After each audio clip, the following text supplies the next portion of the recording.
एक ऐसा साइंटिस्ट जिसने लाइट को तोड़कर उसका सच दिखाया, जिसने ग्रेविटी को यूनिवर्सल बना दिया और जिसकी इक्वेशन ने आज तक के सारे रॉकेट, ब्रिज, सैटेलाइट और मिसाइल और भी बहुत सारे चीज को चलाए रखते हैं।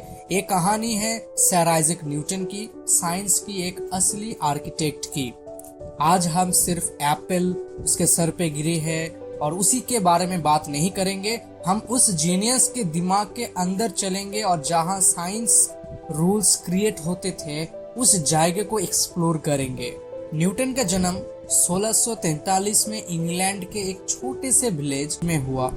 वो एक प्री मैच्योर बेबी था, इतना छोटा कि लोगों ने सोचा ये जिंदा नहीं रहेगी, लेकिन जिसे लोग वीक समझ रहे थे उसी ने दुनिया को सबसे पावरफुल कॉन्सेप्ट दिए। बचपन में उन्होंने सनडायल बनाए, वाटर मिल्स डिजाइन किया बिना किसी फॉर्मूला ट्रेनिंग के। उनका दिमाग चीजों को क्वेश्चन करता था, ये क्यों हो रहा है, इस तरीके का क्वेश्चन, और ये हैबिट उनको बनाया आज सबसे बड़ा साइंटिस्ट। 1665 में इंग्लैंड में प्लेग फैल गया, कैम्ब्रिज यूनिवर्सिटी बंद हो गया था। न्यूटन अपने विलेज लौट गया जहां उन्होंने सिर्फ 2 साल में वो थ्योरी लिख डाला जो साइंस के स्ट्रक्चर बन गया। और इसी 2 साल में उन्होंने कैलकुलस की जन्म दिया, ग्रेविटी के कॉन्सेप्ट के बारे में लिखा, लॉ ऑफ मोशन का विजुअलाइजेशन के बारे में समझा और लिखा, लाइट के नेचर पर एक्सपेरिमेंट किया। सोचो, दुनिया जिस टाइम पर प्लेग जैसे बीमारी पर रुक गई थी, उस टाइम पर एक इंसान अपने उस दिमाग की जो यूनिवर्स है उस यूनिवर्स को डिकोड करके अपने एक पेज में लिख रहे थे, थ्योरी बन रहे थे जो आज हर स्टूडेंट, हर साइंस के स्टूडेंट, हर मशीन में काम आते हैं। चलिए जानते हैं कि ग्रेविटी की खोज कैसे किया गया। बहुत सारे मीम्स या बहुत सारे सोशल मीडिया पर जैसे दिखाया जाता है कि एप्पल उसके सर पे गिरा, एक सोच वहां से डेवलप किया किस तरीके से ग्रेविटी, क्या है ग्रेविटी, इस तरीके का चीजों को डेवलप किया। तो वही कि एप्पल जब उसके सर पे गिरा तो उन्होंने सोचा ये नीचे क्यों आया, ये ऊपर भी तो जा सकता था, क्या कारण होंगे कि ये नीचे ही आया। इसी के बारे में चर्चा करते करते बहुत सारे फॉर्मूले की आविष्कार किया, इन्वेंट किया, और इसी तरीके से न्यूटन ने पूरा यूनिवर्स को, पूरा कॉस्मोस को देख लिया और वहां से उन्होंने एक लॉ दिया जिसका नाम है यूनिवर्सल लॉ ऑफ ग्रेविटेशन, जिसका फॉर्मूला हर छोटे छोटे बच्चों को भी पता है, जो आप स्क्रीन पे देख भी पा रहे हो। इस लॉ ने मून की ऑर्बिट से लेकर ओशन के टाइड तक सब कुछ एक्सप्लेन कर दिया। एक कॉन्सेप्ट, एक ब्रिज बन गया टेरेस्ट्रियल और सेलेस्टियल मैकेनिक्स के बीच। उसके बाद उन्होंने मोशन को समझने के लिए, मोशन को डिटेल में समझने के लिए एक नए मैथमेटिक्स की जरूरत थी और न्यूटन ने तभी बना दिया कैलकुलस। चाहे वो वेलोसिटी का इंस्टेंटेनियस रेट हो या एरिया अंडर कर्व हो, न्यूटन ने क्वेश्चन क्रिएट की जिसे हम डिफरेंशियल कैलकुलस या इंटीग्रल कैलकुलस बोलते हैं। इससे प्रोजेक्टाइल मोशन, प्लैनेटरी मोशन और इवन फ्लूइड डायनामिक्स समझना पॉसिबल हो गया।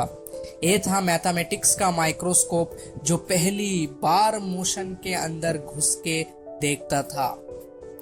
न्यूटन का सबसे बड़ा गिफ्ट था लॉज ऑफ मोशन। ये लॉ ने क्लासिकल मैकेनिक्स को जन्म दिया। आज छोटे छोटे बच्चे भी इन तीनों लॉ को अच्छी तरीके से जानते हैं। फिर भी एक बार इसके ओवरव्यू मैं आपको बता देता हूँ। पहला लॉ होता है इनर्शिया का लॉ, जिसको आप क्वालिटेटिव लॉ भी कह सकते हैं। इनर्शिया को समझाता है। सेकेंड लॉ जो F = ma को कहा जाता है, लेकिन असलियत में F = ma इसकी असली डेरिवेशन नहीं है। सेकेंड लॉ जो मोमेंटम है उसको टाइम के रिस्पेक्ट पर जो चेंज किया जाता है उसकी डेरिवेशन फॉर्म है। हम ये मान लेते हैं कि मास कांस्टेंट है, इसीलिए हम F = ma को समझ लेते हैं। लेकिन आइंस्टाइन की रिलेटिविटी थ्योरी से हमें ये पता चलती है कि मास भी कांस्टेंट नहीं हो सकते, ये भी चेंज हो सकते हैं। तो इसका फाइनल क्या फॉर्मूला हुआ? ये फॉर्मूला होता है F equals to m into d v by d t, जिसे हम एक्सीलरेशन भी कहते हैं, एम इंटू ए प्लस भी d m by d t. Third law जिसे हम एक्शन और रिएक्शन की लॉ बोलते हैं, ये लॉ हमारा हर जगह पर भी एप्लीकेबल होते हैं। न्यूटन ने लाइट के बारे में भी हमें बहुत कुछ बताया है। हर इंसान ये सोचते हैं कि व्हाइट लाइट प्योर है। न्यूटन ने एक प्रिज्म लिया और लाइट को पास किया और पता चला white light actually made up of 7 colours, VV और जो हमें पता है violet, indigo, blue, green, yellow, orange and red. उन्होंने ये भी बताया कि लाइट पार्टिकल से मिलकर बने हैं, जिसे उन्होंने कॉर्पस्कल कहा है और उसे कॉर्पस्कुलर एक थ्योरी भी बनाया है। इसी कॉर्पस्कुलर थ्योरी जो रिजेक्ट भी किया गया जब वेब थ्योरी आया, लेकिन उसके बाद दोबारा जब क्वांटम थ्योरी आया तब पार्टिकल को वापस लाया गया। उन्होंने रिफ्लेक्टिंग टेलीस्कोप भी बनाया जो मिरर का यूज करता था लेंस के जगह। 1687 में उन्होंने पब्लिश किया प्रिंसिपिया मैथमेटिका। इस एक किताब ने gravity, planetary motion, motion of laws, calculus के प्रिंसिपल सब एक जगह लिख दिया। 1727 में उनका देहांत हुआ, लेकिन उनका साइंस हमेशा के लिए जिंदा रहा। न्यूटन ने साइंस को एक शेप दिया, स्ट्रक्चर, इक्वेशन और क्लियरिटी भी दिया। उनके बिना मॉडर्न साइंस का फाउंडेशन पॉसिबल नहीं होता।